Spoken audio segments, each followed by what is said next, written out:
Hey everybody, welcome back to another episode of the Get Wealth podcast. I'm your host, Brennan Wiersma. Today I have Edwin Byler on the show. Super excited about this because another real estate podcast. I know that's kind of all it's turning into, but that's what I find the most interesting, and you're doing pretty well. I think you have 58 units, right? Is that where you're at right now? Right. Yeah, I'm excited to get into all that, so thanks for coming on the show.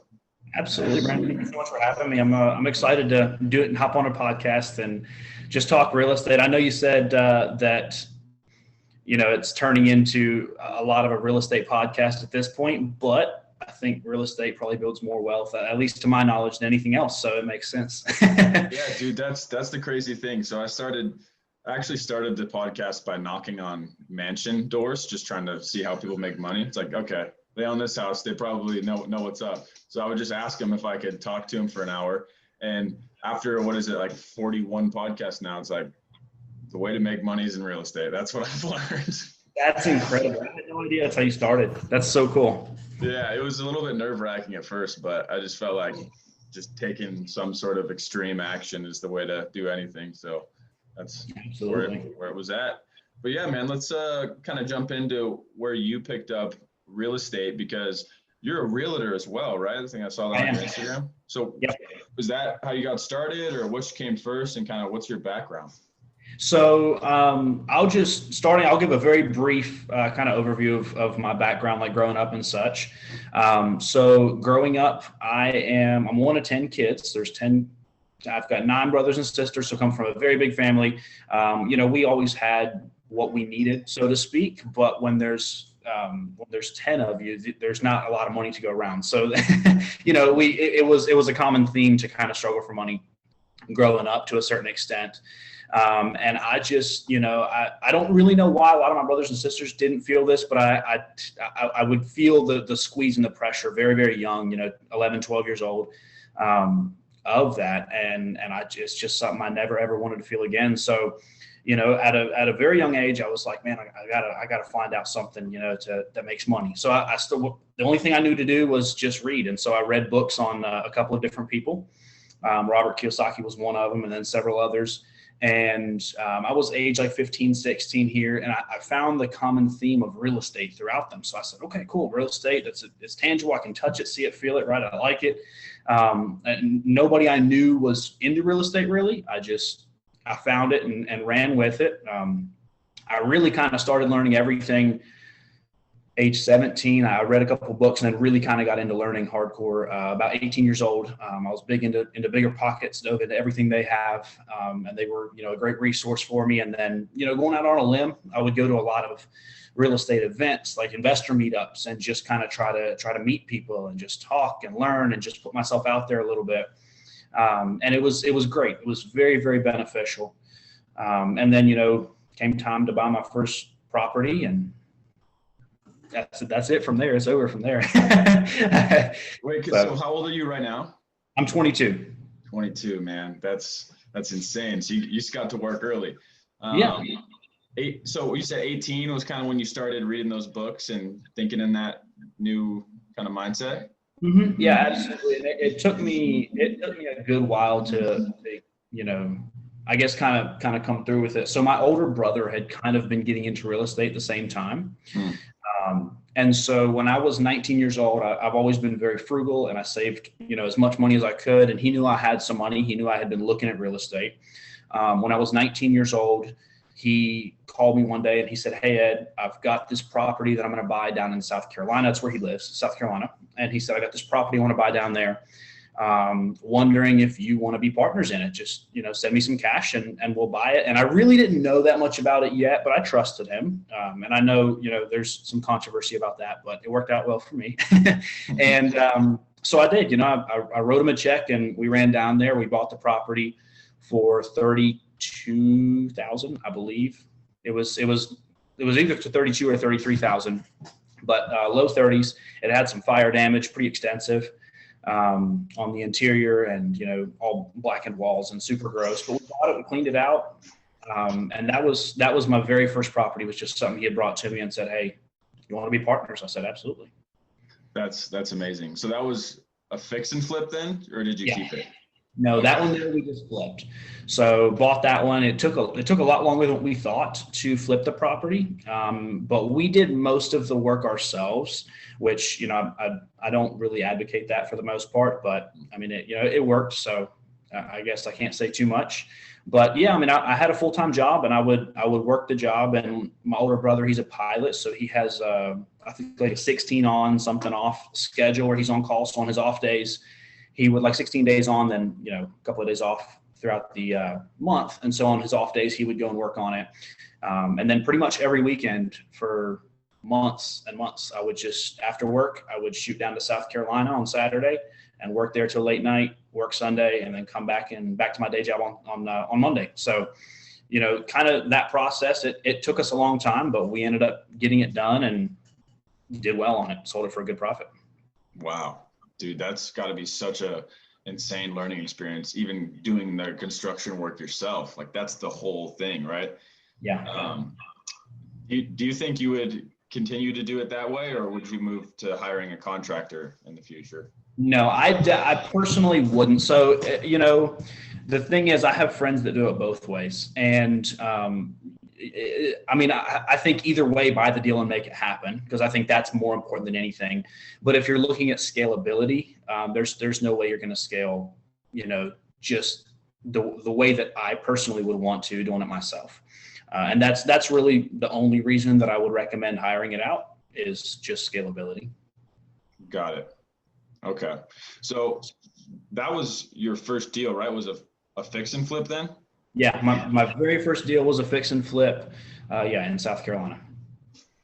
What was that thought process like for you going into that? Because I know the first deal can kind of be the most difficult mental barrier to jump over, just because of you've never done it before. Do you think that having your brother as a partner was a big part of that, or would it, you think it have been just as scary for you otherwise? No, definitely not. I mean, I to a large extent, I just kind of followed his lead on the property. Mm-hmm. So, obviously I'm still risking some of my money and those kind of things, but yeah, it not even close. My first, the deal after this, we'll jump into that a little bit later, but my deal after this was my first solo property. It's my first buy and hold. I still own it today. That was the big scary one.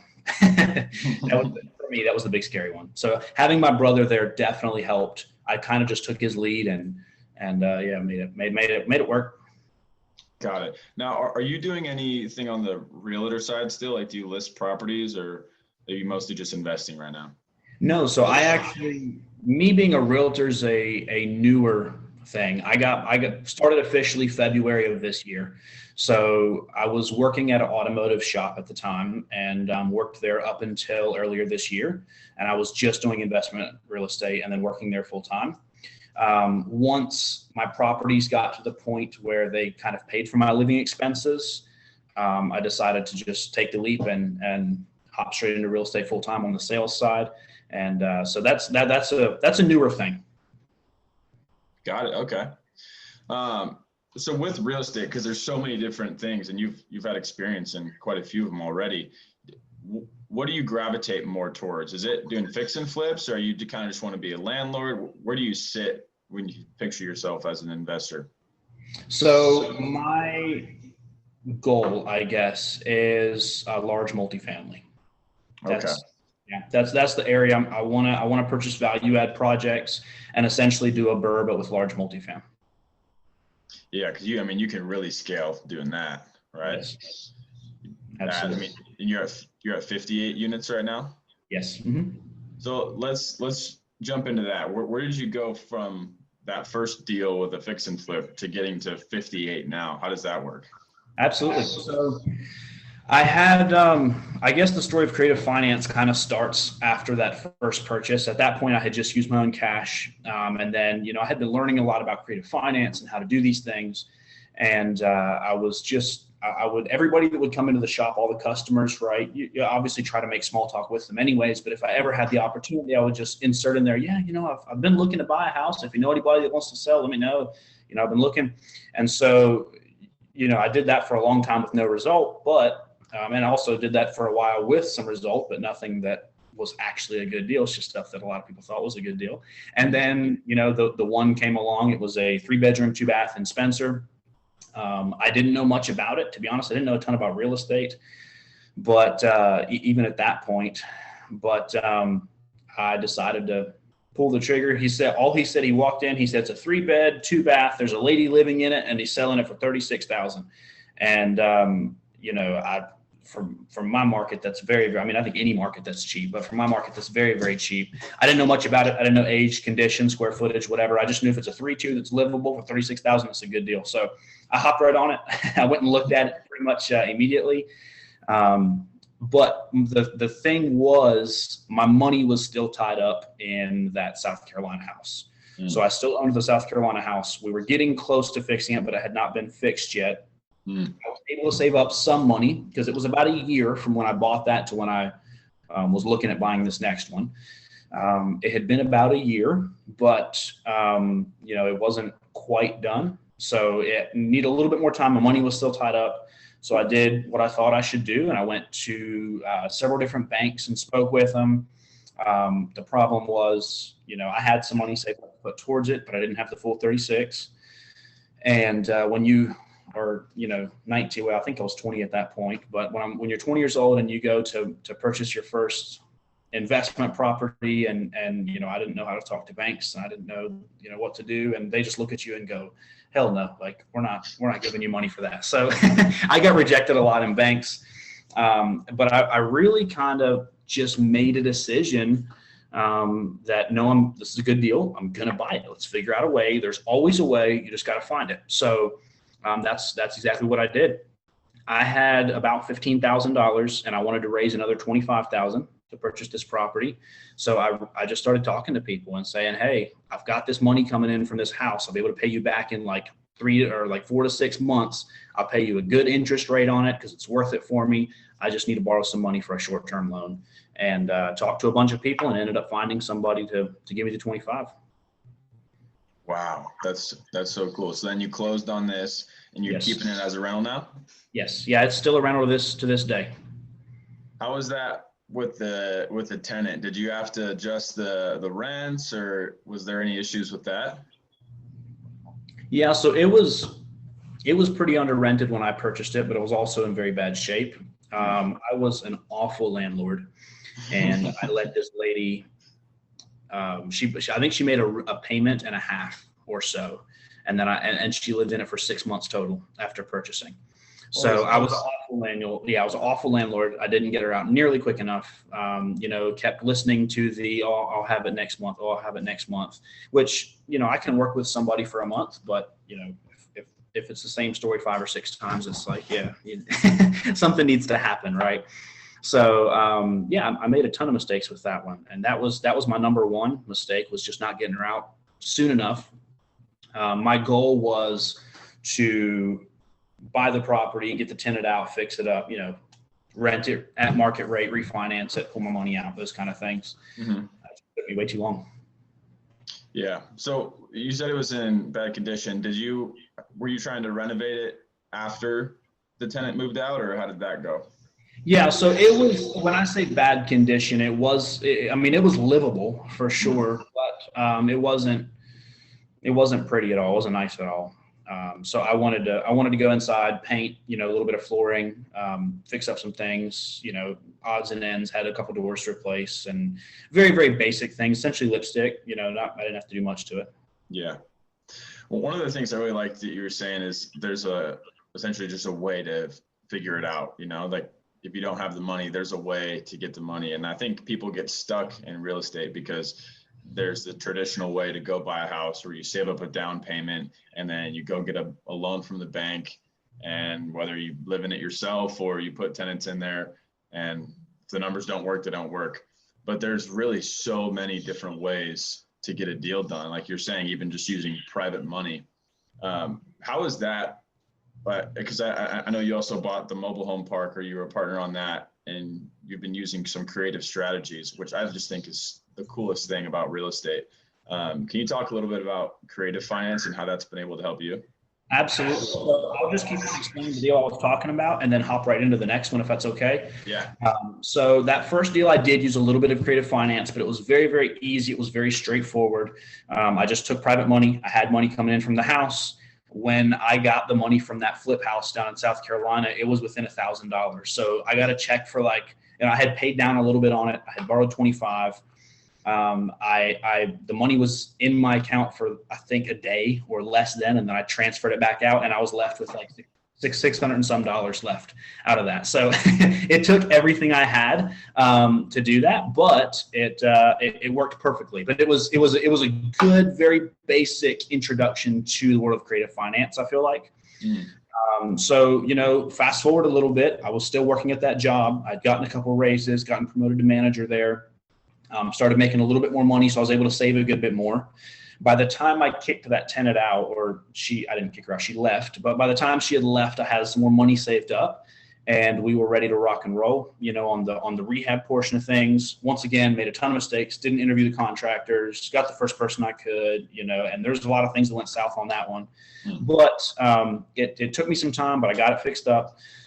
And my plan was get the property fixed up, get a tenant in it, get it refinanced, pull that money out and go buy something else, right? That was the plan.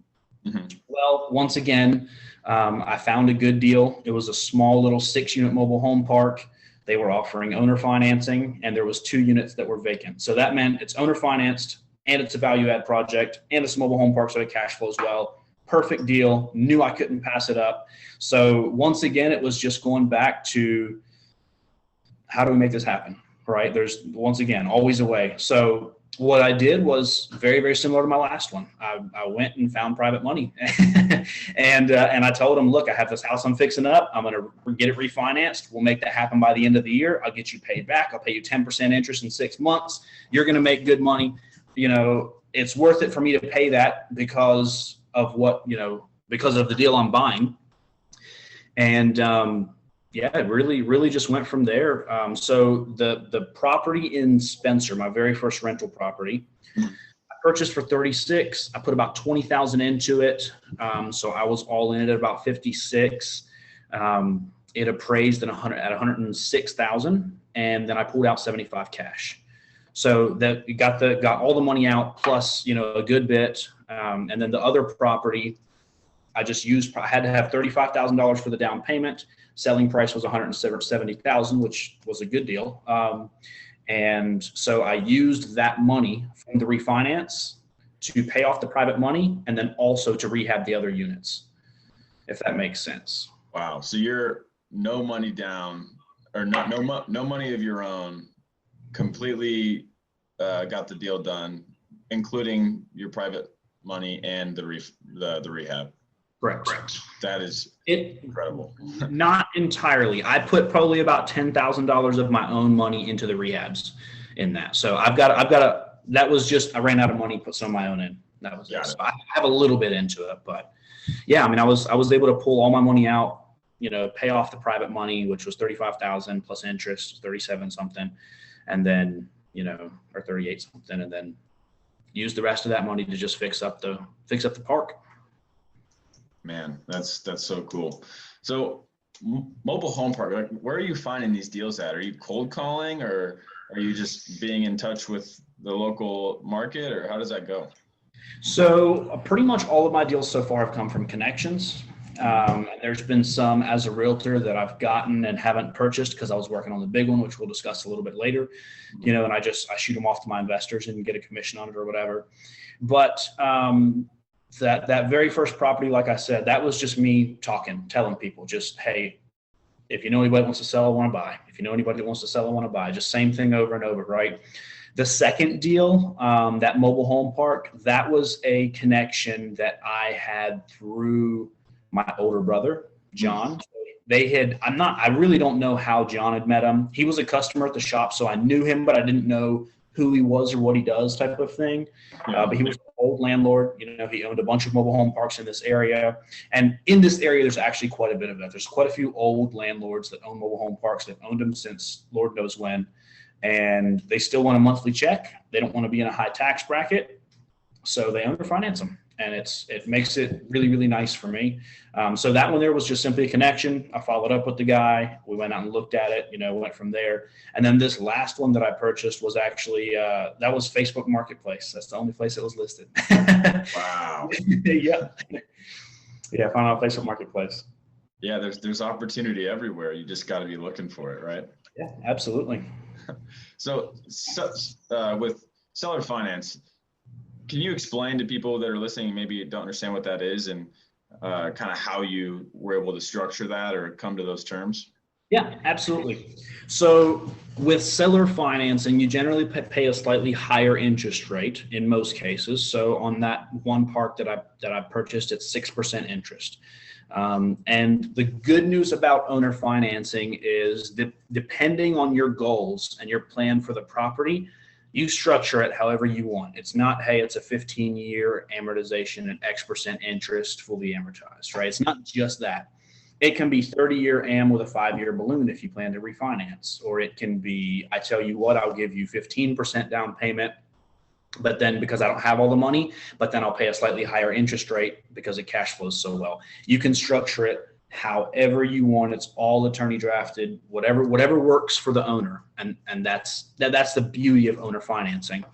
So with an owner finance property, it has to be a property that's either paid off or gets paid off with the down payment that you give them. So that's why I harp on older retired landlords, because a lot of them have properties that are paid off and they just want a monthly check, but they don't want to deal with tenants. When you go to somebody to talk about owner financing, some of the key points that you oftentimes want to bring up, it's not, I feel like owner financing isn't quite as maybe popular or, talked about, not quite as talked about as some strategies. But I mean, it's a really good deal for the investor and the owner, especially for somebody who purchased that property as their retirement. They still get a check every month, whatever amount they need, right? We can negotiate that. We can talk about that as long as it works, as long as the numbers work. I'm okay with that. If they need it paid off in a certain time, we can do that.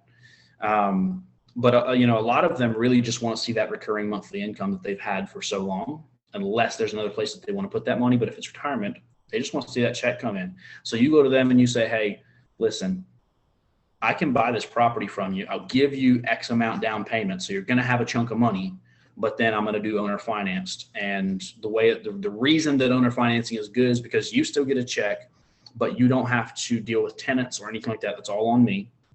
And then on top of that, you don't get that disgustingly high tax bracket from where you were at, because it doesn't show that much income one year. That splits up, so you get to pay less tax on that income, and it can be paid off over 5 or 10 or 15 or 30 years, whatever works for the person.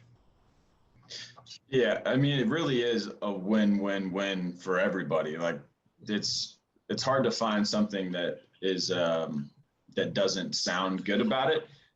Have you had any objections from sellers, either if they haven't just heard about it or maybe don't trust that you'll make the payments or anything like that? Yeah, absolutely. So I get a lot of objection actually from these. We come on these podcasts and it's fun to talk about what works and the one deal that did, but you don't hear about the 100 that didn't, right? Mm-hmm. So I call people and I ask for owner financing all the time. And 90% of the time, probably more than 90 really, probably, I'll get a no, a solid no.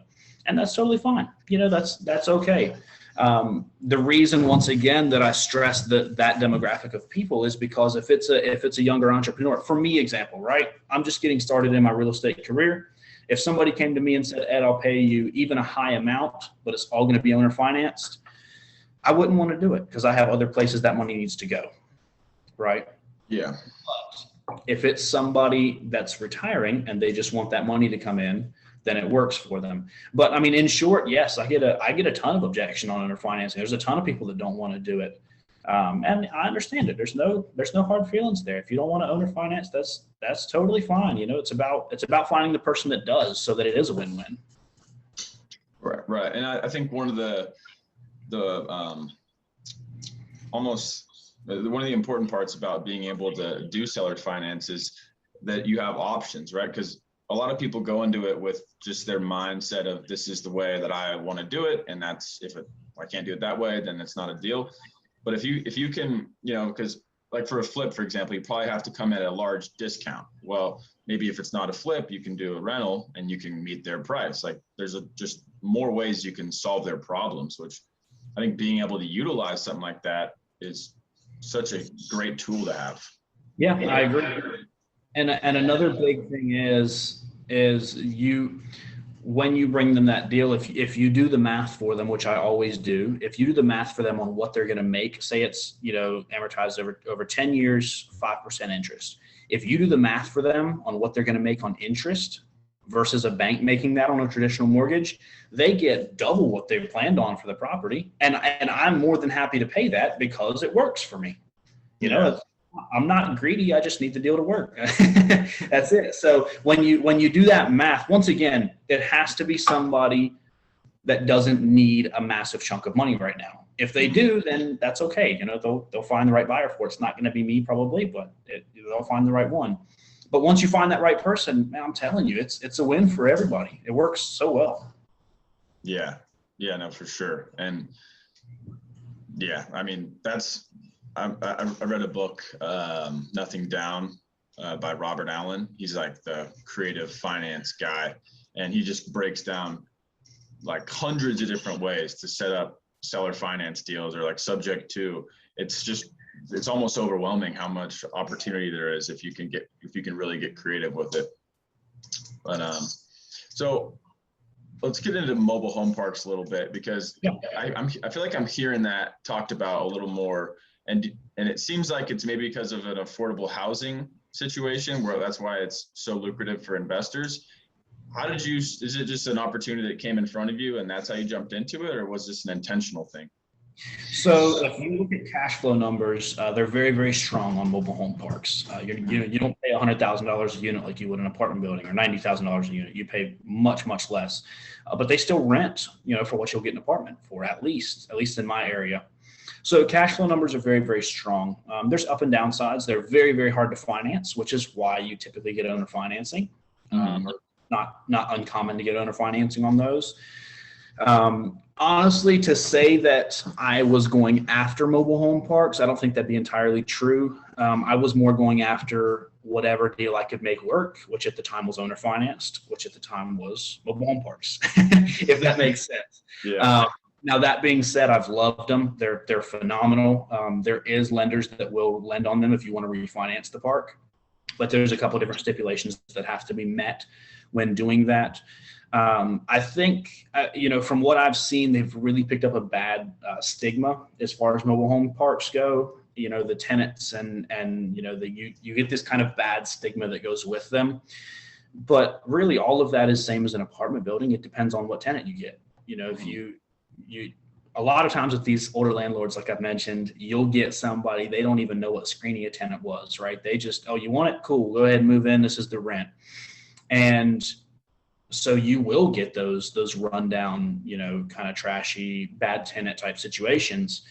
But once again, it's all in the tenant, it's all in the management of them. They don't have to be that, not at all. Yeah. So when you're looking to buy a mobile home park, what are some things you watch out for? I know there's just different stipulations with if you own the land or if you're leasing the land, and different things like the electricity. And is there things that are kind of gotchas if you don't watch out for them? Yeah, absolutely. So on a bigger mobile home park, I will always look for city water. I don't want to deal with wells on a bigger one. On my the little 6 unit that I purchased, that one does have a well, and I'm okay with it because of the size. Either way, it's not ideal. But on anything big, I do not want to mess with anything well related at all. Mm-hmm. There's a lot of issues. There's a lot of testing that has to be done on the water. God forbid something did happen to one of the tenants. There's a lot more liability on that front, with the water from that. I do not want to mess with that. I don't like.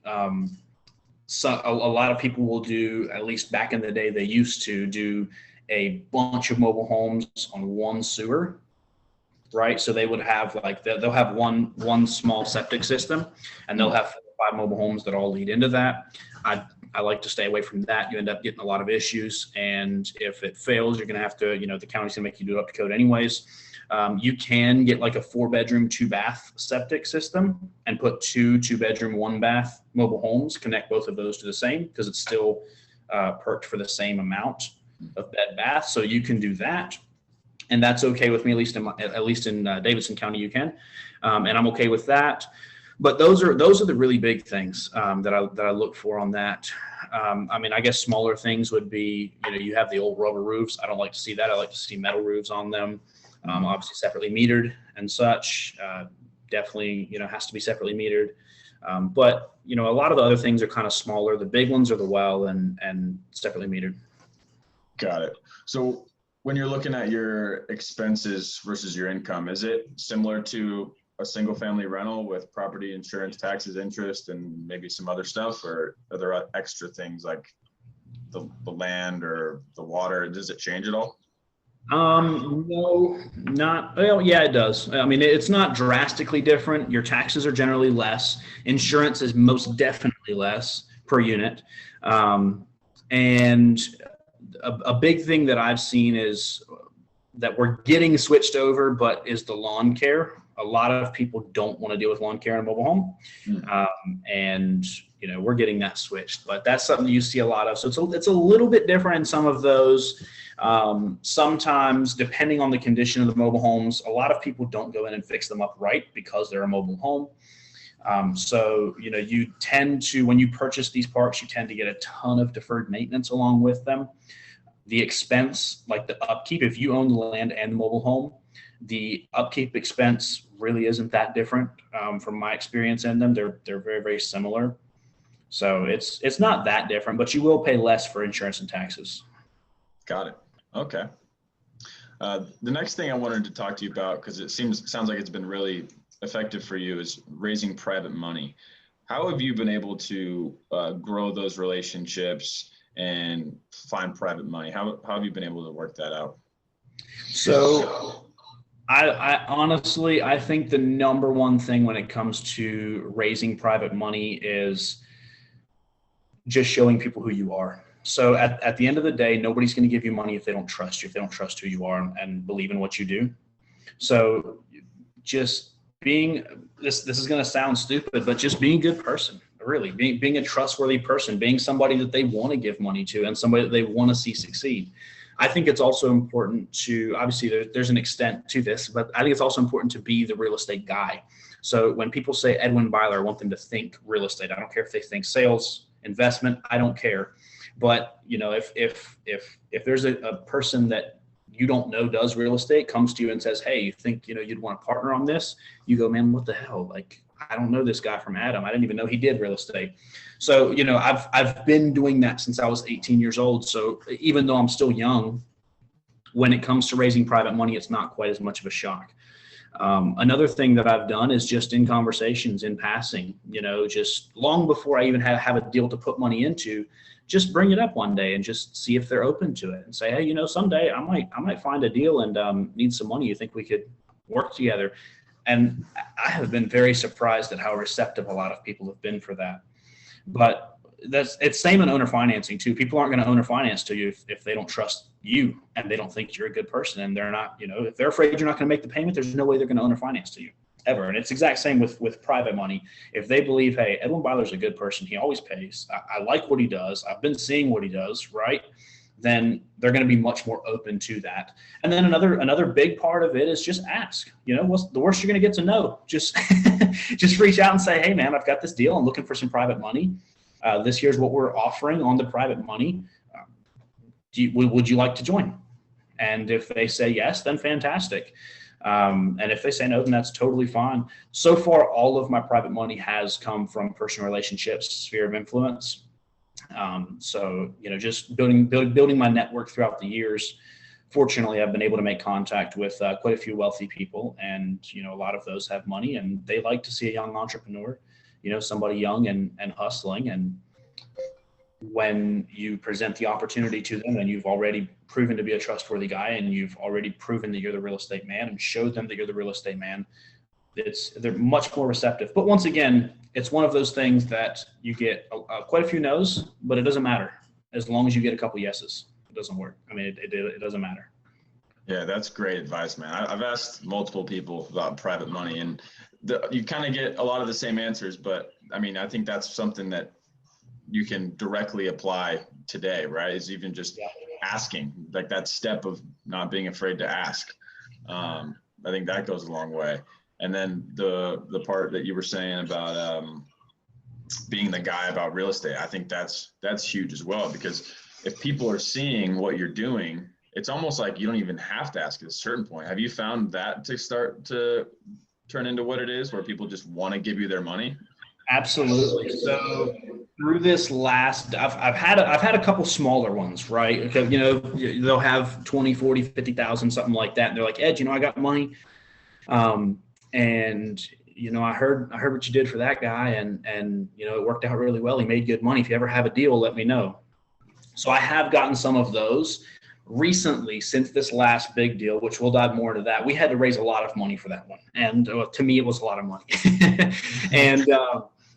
And, you know, since that deal that's been offered, after we raised the money and closed, you know, I had several people reach out and be like, hey, I have 100,000, I have 150,000. Could we buy into this deal? And, you know, I tell them maybe down the road, if we're on the expansion, potentially, but as of right now, we're full. So yeah, I mean, I think it's the same thing as like kind of the snowball effect. Once you get it going and people start telling their friends about, you know, what's happening and the returns that you're offering on the money. And mind you, Brennan, we're not stingy. We pay our investors people that invest with us, especially on this last deal, we offered them pretty much double the money in 3 years to double their money.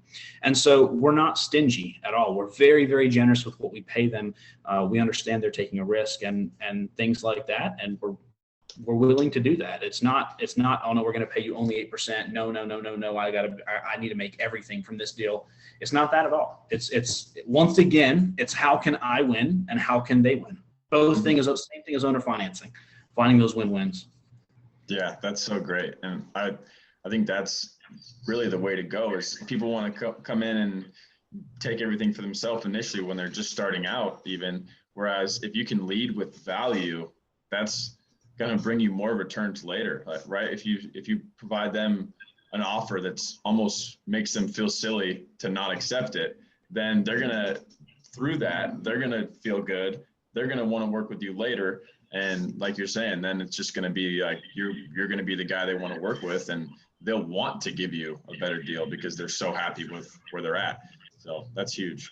Yeah, absolutely. So let's get into the bigger deal that you said you raised a lot of money for.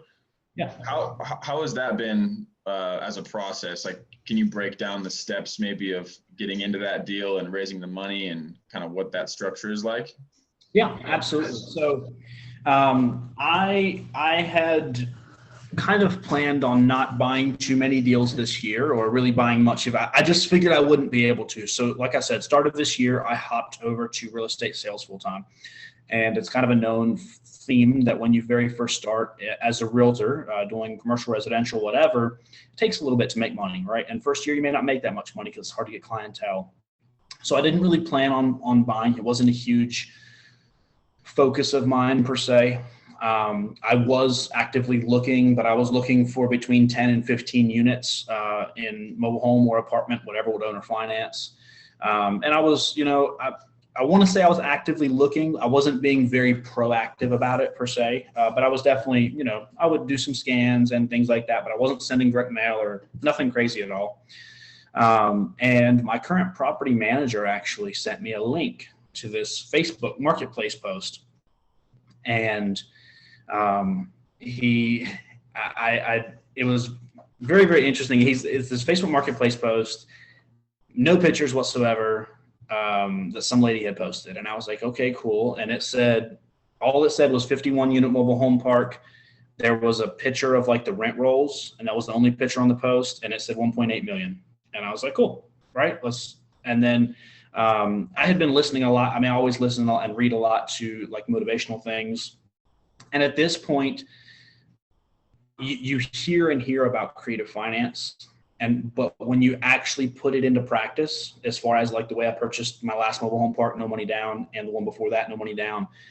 When you actually put it into practice, it becomes a reality. So it's not just something you read, and there's a huge shift that happens where you're like, holy shit, this works, right? And getting chills. It's amazing. I mean, it's the best feeling in the world. So I had kind of had that mindset shift. Now, at the same time, I don't even know what 1.8 looks like, right? I mean, I come from a very modest background. I've never made very good, incredible money at all. I don't even know what that looks like, Brennan.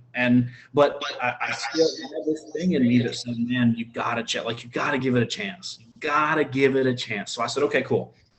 So I contacted the owner, decided to have lunch with him. I figured if worse comes to worse, I'm going to get to meet a cool guy, right? Like, why not? I'd love to. So we met at some little barbecue spot, and he told me the terms he had wanted. He wanted 5% interest. He wanted $750,000 down. He wanted $1.8 million for the park. And I told him outright, I said, look, this is a lot bigger than what I've been looking at. I said, I would absolutely love to buy the park from you, and I will do everything in my power to. I said, realistically, I don't think it's going to happen, and I don't want to waste your time. And he said, no problem at all. We built a lot of very good rapport. He liked me. I liked him. It was a great meeting. He was once again an old retiring landlord. I really, really just focused on building that relationship, and he was absolutely a wonderful guy. We got along great. And so I left and that meeting, and kind of, I wouldn't say I forgot about it, but I just really didn't think it was possible, to be honest. Prior to this, the most amount of private money I had raised was $35,000, and now I had to raise $750,000. And I was like, it's just, no, like, it's unrealistic. So I called him back one day, and I said, his name was Rick. I said, hey, Rick, I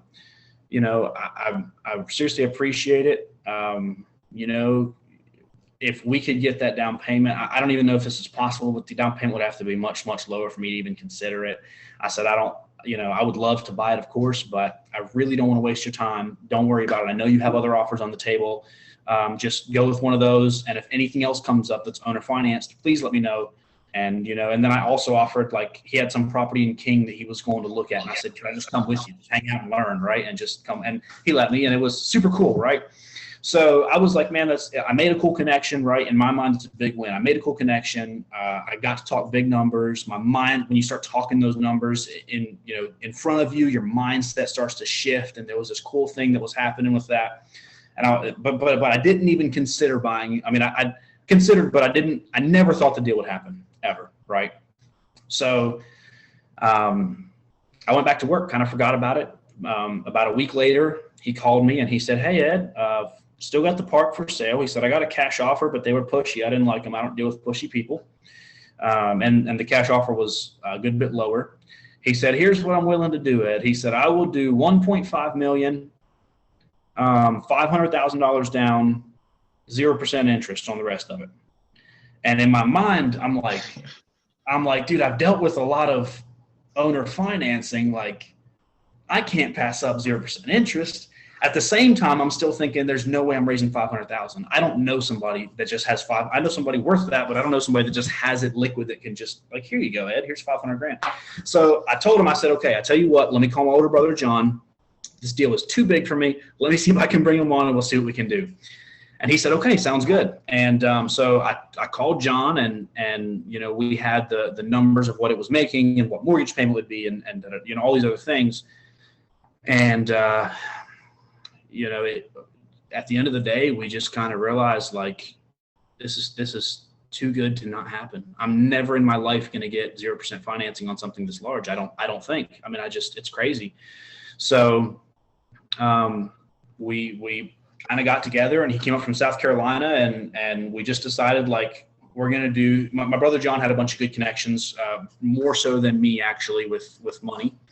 And so we said, man, let's get to work and let's see what we can do. And if we don't get this deal, our thing was, if we do not get this deal, we will go out knowing we did everything we can to make it happen. And that's, and if we don't, then at least we can sleep at night. But I'm never going to be able to sleep again if I go, man, I didn't do this. I just kind of let that one slide, right? So that wasn't okay with me. I was ready to rock and roll at this point, right? That the offer was too good. So We got further into negotiations. Long story short, we raised the money. I had one investor bring in $250,000, and it was right over the week. There was a couple months back where there was like a week where the crypto market tanked like 40% in that week. Well, that's where all his money was in that. So we were ready to sign contract. I mean, there was a lot of negotiations that had happened. We had raised money, whatever. It was about a month-long span, but it was a week before we were ready to sign the contract. And I called all my investors to get their contract signed. And the one guy bringing 250, he said, dude, I can't do it anymore. Like, I just lost all 40% of my money in crypto. And I was like, damn, okay. So back to the drawing board. So we went back and did our very, very best to raise more money, and we couldn't find it. So at this point, me and John were like, look, we tried everything we can. I don't think it's going to happen. Let me call Rick and tell him. So I call Rick, and this was a lot of meetings later. Rick liked us. I called Rick and I said, Rick, I know you need this amount of money. He needed it to pay off the park and pay off some other stuff he needed. There's specific reasons why it was that amount. And I told him, I said, I tried everything I can, but I just simply can't raise that. I can't raise the 500,000. And he said, okay, well, what can you raise? I said, well, I can raise 300. He said, okay, sounds good. Well, how about we do 1.4 million instead of 1.5? I'll take $100,000 off, and then you do the 300,000 versus 500,000. And I'm on the phone, like, blown away, absolutely blown away. I'm sitting there like, holy shit, what just happened, right? And I said, yeah, we can do that. He said, okay, cool. Let's meet Saturday and sign contract. So literally that's how it worked. And he told me on the phone, I spoke with him later, and he said, Ed, when you get into an owner finance deal, especially of this size and this magnitude, you have to be in it with somebody that you trust. He said, when you get into that, it's a business relationship. It's a business marriage for the term of the loan. I have to trust that you're going to run my park and you're going to do it well. And I have to trust that you're going to do a good job of everything. I have to trust you as a person. I have to trust that, you're going to make the payments on time, and I'm not going to have to worry about anything.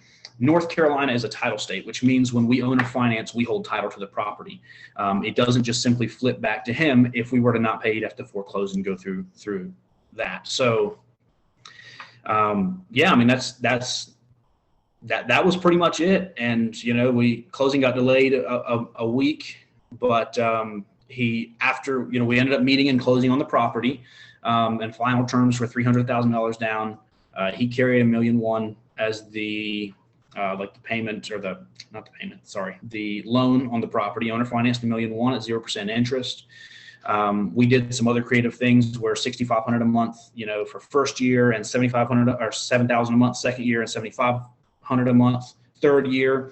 That way our cash flow stays high, because every year we're expanding the park and we're upping rents. So our cash flow, I told him that our cash flow has to stay high. So we did things like that to keep cash flow high. We have a balloon payment of about $225,000 that we have to pay off at the 3-year point. And we did a bunch of creative things like that. But at the end of the day, that's what I love about owner financing. You have the ability to do that. If it works for him and it works for me, then it's a good day. And once again, just to hone on the whole relationship side of things. So like I mentioned, our closing had gotten delayed for a week. So after closing, after we had signed papers, we walked outside the attorney's office, right? We're thanking him. We're just talking, hanging out. He told me, and John, my brother, he said, I wasn't going to tell you guys this before closing, but he said, when our deal didn't close, he said, I got a phone call. No idea who it was, but I got a phone call. And they said that they heard 2 young guys are buying the park, and they heard that it didn't close yet. And Rick said, no, it got delayed. It's going till next week. And he said, what are they paying you? And he told him $1.4 million. And he said, I'll pay you $1.5 million cash. I can close in a week. And he offered that to Rick.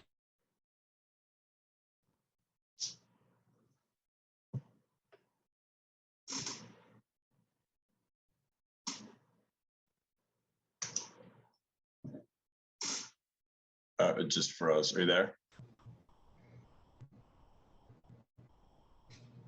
Are you there? Yeah. Sorry, it just froze on me. Last thing I heard was he offered $1.5 million cash, and Rick didn't tell you that. Yes. So I was just going to say the guy came back and offered $1.5 million cash, and Rick said, no, I'm good. We're closing next week. We're just going to keep it with these guys.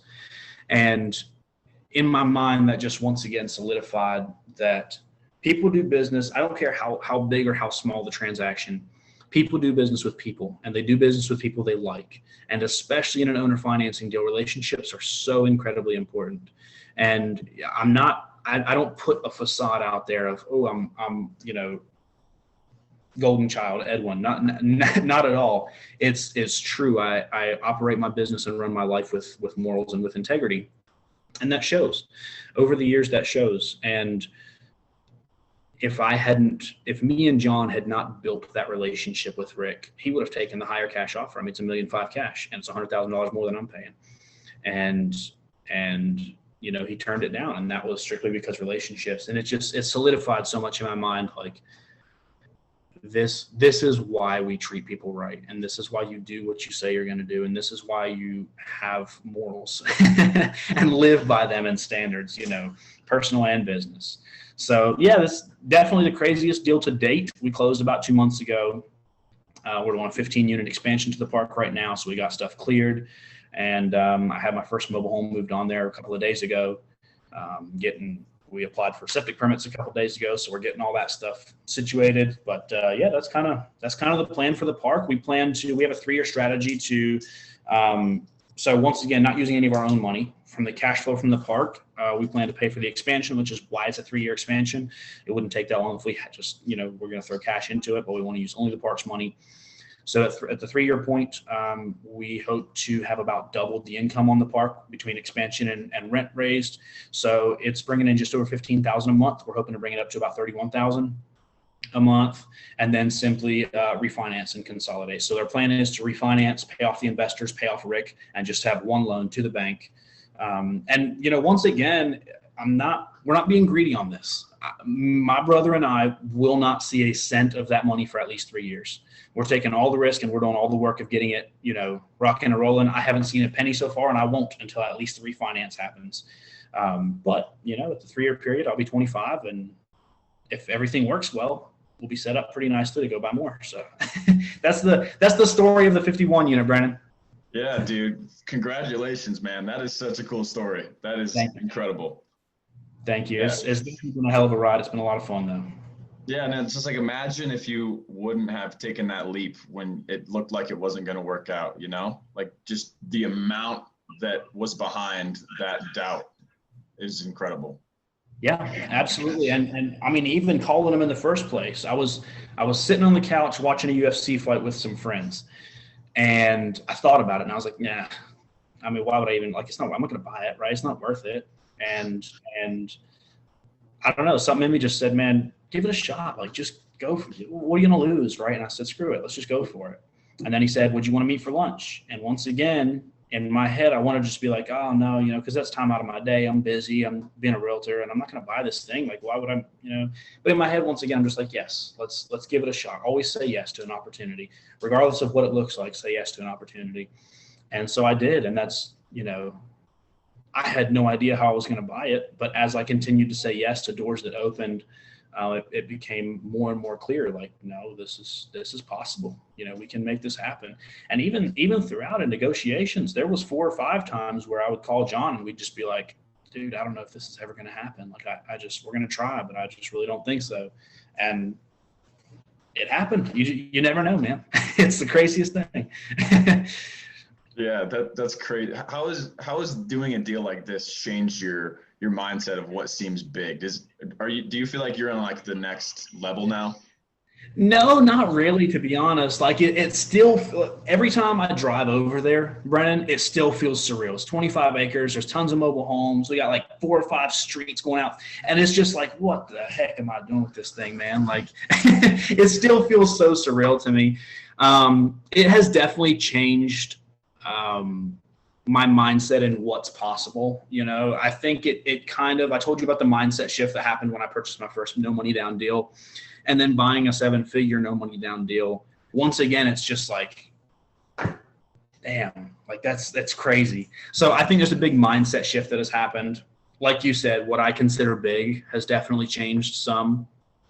Mhm. But I mean, in all reality, I don't feel like some guru or like I did anything that special. It just kind of happened to work out. And, we worked hard for it, and at least I used every brain cell that I have to try to make this thing happen. But it's one of those things that quite frankly still feels surreal. And it's a blessing for sure that it happened, but I don't know. It's crazy.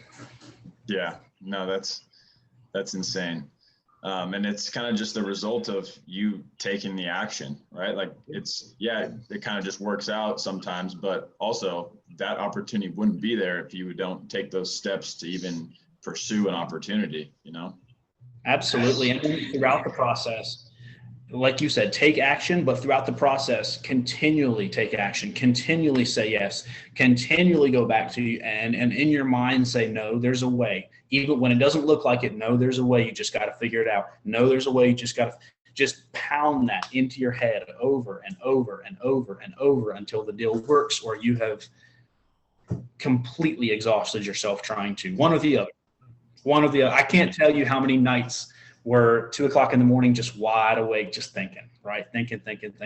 I'd wake up and take a shower, 2-3 hours of sleep. I'd wake up, take a shower. In the shower, something hits me. Boom, got something else to try that day, right? And it's like you really. It took a lot of brain power to get this one. It took everything that I felt like I had to get this one, but if everything goes as planned, it's life changing, and it doesn't. Now that we've purchased it, it's the rehab portion and getting the units fixed up. That's very straightforward and simple. I mean, it's not going to be a hard project from here. And it's one of those things that I don't care how hard I worked on it. It was worth it. I'd do it again if I had a chance. And at the end of the day, if it works like I think we're going to, then it'll be worth it. It's something that's going to pay me till the day I die. Yeah, man. I think that I'm not sure if everyone has this kind of bug or mind or way of thinking, but something like that can give you so much purpose. Like you have something like that you're working on. Waking up in the morning is just exciting because there's something new and something you can build for yourself every single day. Like if you're at a 9-to-5 job and you do the same thing every day, that just seems like a completely different thing than when you have something like this that is a result of purely your innovation and creativity. Like that, to me, that's the dream, is being able to work on stuff like that, even if it doesn't work out, right? Like having the opportunity for that to fail is just cool, Yeah, it is. It's amazing. I'll tell you, one of the best. Oh, froze.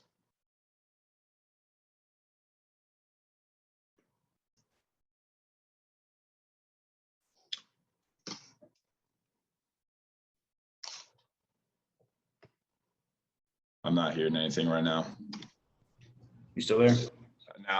Now I gotcha. Okay. You were saying. Sorry, I don't know what's happening.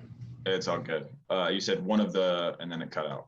Okay, so I was just going to say I've been fortunate to get a lot of good advice throughout my life, and I think one of the best pieces of advice I've gotten so far is do something that scares you every single day. And it does, people take that and run with it like it has to be something big. It doesn't, man. It doesn't have to be big at all. Go knock on a door, go make a phone call, right? Shoot somebody a text, take a chance on Instagram and just DM somebody you want to have coffee with. I don't care what it is. It can be anything, but every single day do something that scares you a little bit. And I promise you, you will be shocked at the opportunities that happen and the doors that open up with that. Dude, one simple thing every single day, just have it. If it doesn't scare you, it's not big enough. Okay. And just every single day doing that little thing every single day. And it's crazy. It seems like such a small thing, Brandon, but in reality, it only takes one person to entirely change your life. And that's, and another thing I wanted to say is part of what I love so much about real estate, about my story so far, is that I'm not special at all. Like, I was homeschooled my whole life. I do not have a high school education. I got a GED after I left. I never went to college. I'm very, very uneducated, in that aspect of things. And like, I'm not special. I'm not special in the slightest, man. Like, I truly believe, like, if I can do it, mind you, what I've achieved so far is nothing crazy at all. But, the success I have had and the success that I hope and pray and believe will come, man, if I can do it, anybody can do it, man. I mean, seriously, I don't know how to explain it. Like I'm not special. And that's part of what makes it so awesome. You know? Yeah. And I think that's a good way of saying it. And I think also a way to put that is, I mean, for sure in a certain way, like you're very unique and special, but I think the part to take from that is that like anybody can achieve the greatness, right? Yeah. Like anybody can become great, right? And you're just an example of someone who was willing to do ordinary things over and over again and take the action and just put in the work to get to that spot. So I think, yeah, for sure, it's something that anybody can do, but it doesn't take away from what it is once you're there, because that's just the coolest thing. No, absolutely. Nobody else can be Edwin Byler, right? I'm the only one, but anybody and everybody can take consistent action and say yes to opportunities. And that's what it comes down to. Yeah. Well, man, I think you provided a lot of value today. I think anybody that listens to this is going to be inspired and going to go out and take some action, whether it's in real estate or, whatever business that they got or opportunities they have in front of them. So I really appreciate you coming on the podcast, and it's been a lot of fun, man. Absolutely, man. Thank you so much for having me. I seriously appreciate it. Consider it an honor to be on here, and can't wait to see where you go in the future too, man. You've got a bright one. I appreciate it. Where can people find you, and do you want to plug anything, or where can people go to? Absolutely. So first and foremost, if you want to find me, please feel free to reach out. I love it when people reach out, grab coffee, just DM, whatever. I'm from Winston-Salem, North Carolina. Instagram is Edwin_Byler, or you can find me on Facebook at Edwin Byler. I'm on TikTok as Edwin Byler. I'm on LinkedIn as Edwin Byler. Pretty much anywhere you can find me, just Edwin Byler. And if you guys need any real estate services with somebody who knows investments, let me know. I'm here in the Winston-Salem area now. I'd be happy to. Alrighty, Edwin Byler, everybody. Get wealthy.